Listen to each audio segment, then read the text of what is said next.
Physical refining செய்யப்பட்ட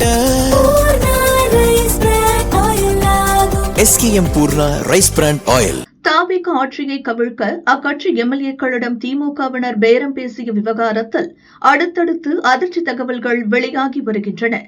ஊத்தங்கரை தாவேக MLA இளையராஜாவிடம் 35 கோடி ரூபாய் பேரம் பேசிய வழக்கில் யூடியூபர் திருநாவுக்கரசு, திமுக எம்எல்ஏ செந்தில் பாலாஜிக்கு நெருக்கமான திமுகவினர் உட்பட 9 பேர் கைது செய்யப்பட்டுள்ளனர். இதில் அதிமுக பிரமுகரான சீனிவாசன் என்பவரும் உண்டு.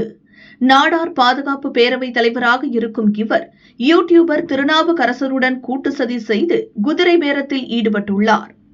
கைதானவர்கள் கொடுத்த வாக்குமூலத்தின் அடிப்படையில் அமைச்சர் செந்தில் பாலாஜியின் தம்பி அசோக்குமார் மீதும் 4 பிரிவுகளில் போலீசார் வழக்கு பதிவு செய்தனர். அவரை கைது செய்ய செந்தில் பாலாஜி மற்றும் அசோக்குமார் தொடர்புடைய இடங்களில் நேற்று போலீசார் சோதனையில் ஈடுபட்டது பெரும் பரபரப்பை ஏற்படுத்தியது. குதிரை பேரத்தில் செந்தில் பாலாஜியும் ஈடுபட்டதற்கான ஆதாரங்களையும் போலீசார் திரட்டியிருப்பதாக கூறப்படுகிறது.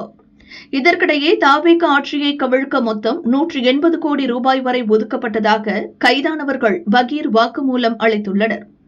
இது பற்றி சில போலீஸ் அதிகாரிகள் கூறியது, திமுகவின் இந்த திட்டத்துக்காக மிகப்பெரிய கார்ப்பரேட் நிறுவனம் ஒன்று 180 கோடி ரூபாயை ஒதுக்கியது. சென்னை கிண்டியில் உள்ள நட்சத்திர ஓட்டலில் வைத்துதான் தாவேக ஆட்சியை கவிழ்க்க ஒரு வாரமாக சதித்திட்டம் தீட்டியிருக்கின்றனர்.